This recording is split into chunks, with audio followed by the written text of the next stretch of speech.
Hello everyone, welcome back to the channel.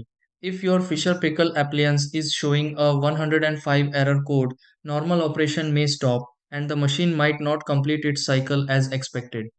Error codes like 105 can appear because of temporary control issues, drainage problems, or interruptions affecting the appliance.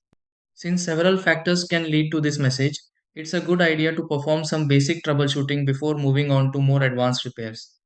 In many cases, a simple reset or inspection can help determine whether the problem is temporary.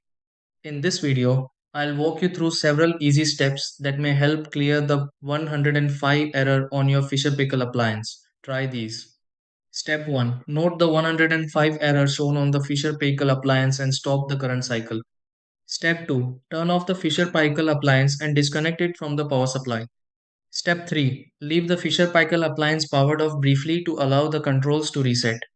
Step 4. Inspect the drainage path used by the Fisher Paykel appliance for restrictions. Step 5. Restore power and restart the Fisher Paykel appliance with a fresh cycle. Step 6. Observe the Fisher Paykel appliance and confirm whether the 105 error has disappeared.